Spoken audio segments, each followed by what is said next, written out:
Hey, what's going on, JRD athletes? Or if you're new to the channel, welcome. This whole channel is about jumping rope and helping you lose weight and become more athletic. So welcome to today's video, which is 5 simple tips to burn belly fat with jump rope. So if you've been watching the channel, we talk about this topic a lot. There's many different things you can do with the jump rope. I am most interested in jump rope because I love it as my exercise routine. I love it as a way to burn calories and lose weight and also just become more athletic as I age. Dude, I gotta stop saying when I age. It makes me sound so old. I'm not that old, dude. I'm not even old, dude. Like, all right, your time is precious and so is mine. So let's get into it. Number 1, weighted ropes. Now, if you are jumping rope, any rope, that's what we say. Any rope is good. We want you just jumping rope with a jump rope. That's awesome. But jump ropes are not created equal.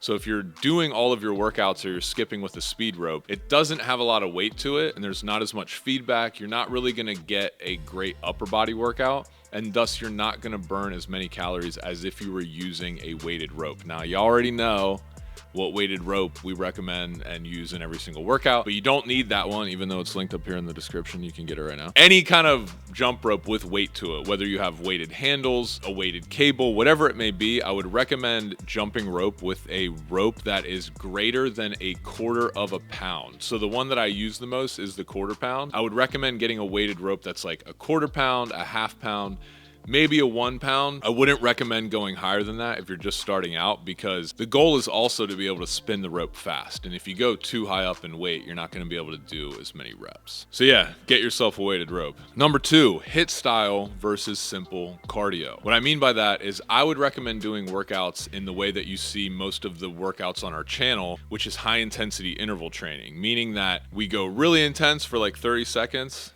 then we rest for 10 seconds, really intense for 30, rest, or sometimes we'll do like minute-long sets of jump rope, 30 seconds rest, minute-long sets, 30 seconds rest. I just feel like that allows you to increase the intensity. When you're going at your max intensity, there's a lot of studies that shows that that helps to increase your VO2 max, your endurance, your aerobic capacity. And it makes sense. By pushing your body to its upper limits, you're sort of moving the baseline up of what your body's used to. You can not only increase your endurance and stamina, but you also are going to be able to burn more calories, which is, a huge thing that we talk about on this channel.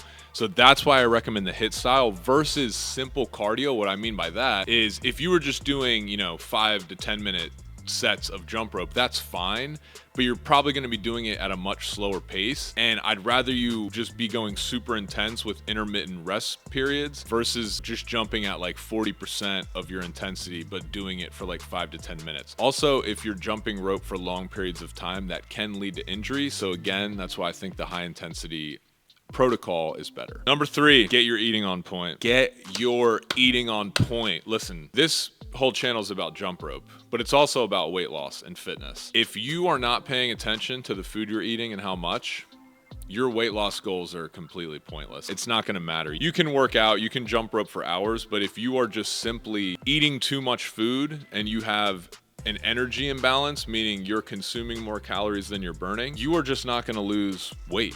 You're not going to lose weight. This is something I cannot stress enough. Get your food on point. We have a PDF that you could check out, and it's a video on this channel. The PDF is flashing up right here. It's called like my super simple diet to stay very low body fat. What I've done in that video is I have a specific way that I eat. I have specific foods that I eat. It's extremely enjoyable. It's really easy. And I'm at the point now where like I stopped my dessert craving. I'm not binge eating anymore, which I used to do. And overall, it just makes staying lean really simple and enjoyable and not a hassle like everyone thinks. So basically go check out that video, put your email in, get our PDF as well, and get your eating on point. Number 4, combine with resistance training. I think jump rope is awesome, especially using weighted ropes, but I think, incorporating exercise in your lifestyle and having like a well-rounded routine definitely involves some kind of resistance training to work your muscles more. For me, that's push-ups and pull-ups. Push-ups, pull-ups, and I guess paddling from surfing, and then using weighted jump ropes. For other people, I know there's a lot of people that follow us that like to do weightlifting.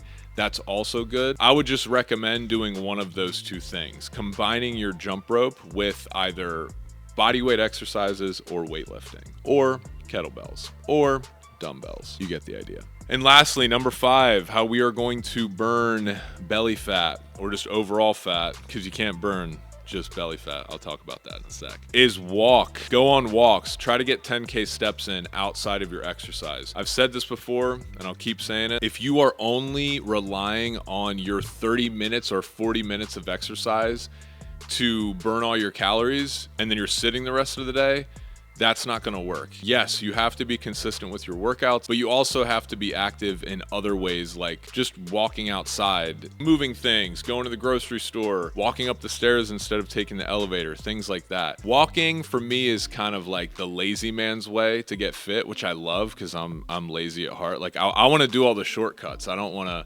well, that's not totally true. I kind of am a psycho when it comes to working out, but I will purposely walk so that I can eat more food later, especially when I'm on vacation in a different country and I'm like, yo, I definitely want to have some cocktails and, you know, the great food of this place. So I'm going to go walk for 15 miles and then I can reward myself. Walking is a really easy way to burn a lot of calories and make sure that you're sticking to your weight loss goals while still being able to enjoy your life and not reduce the amount of calories that you're eating drastically. So those are simple things. We talk a lot about it on this channel. But lastly, I just wanted to remind you guys, you can't spot reduce, meaning you cannot start doing sit-ups and think that you are going to lose weight around your stomach. You can't lose weight in a specific area at all on your body. Like if you have more fat on your arms than your stomach, you're not gonna like do pull-ups and the fat on your arm is gonna go away, but your stomach's gonna stay the same. That's not how weight loss and fat loss works. The way that you lose body fat is by creating a calorie deficit, which simply means you are burning on a daily basis more calories than you are consuming. And when you do that and you're in a negative calorie deficit, you will start to lose body fat. Now you can't pick and choose where that fat's gonna fall off. Genetically, some people are more likely to lose it in their stomach. Some people, like me for example, I feel like the first place that I gain fat is my stomach and my face. Like whenever I look in the mirror and I'm like, oh, I'm starting to gain weight, I always notice it in my face and my stomach. Other people are different. Some people hold on to fat more in their arms and not in their stomach. Some people in their legs and not their stomach, etc. Point being, you can't spot reduce, but I just gave you guys some actionable things to, you know, hopefully help you on your journey to getting more fit and healthy. Because at the end of the day, guys, this channel is here to help people cut through all the bullshit that I see on the internet and just motivate you to get moving. Like, you're not going to be able to lose weight by not doing anything. You have to do something. I mean, it's, yeah, that's why I have do the thing tattooed on me, because it's just a reminder every day that you have to do something. And by the way, the more that you do something, the more that leads to motivation. For example, right now, I feel kind of tired. I'm like, it's 3 o'clock in the afternoon. I drank too much coffee this morning, so I'm coming down off that. I'm going on a little crash here. I'm ready to take a nap. But I know if I drive down to the pull-up bars and bring my jump rope here in about an hour or so, because I decided to do that, I will get the motivation to have a great workout. So my point is, sometimes you just have to start doing things and never stop. And that's how you end up getting to your goals of weight loss or whatever it may be in your life. That was a pretty good conversation. Glad that we talked about that. Let me know if you guys have any other questions or comments or ideas for videos and stuff like that. Let me know what you guys think. Let me know what you struggle with, and I will do my best to help you out. Appreciate you being here. See you on the next video. Oh yeah, also, don't forget to subscribe to the channel. If you like this content, subscribers always help us just promote the message more. Appreciate you. Later.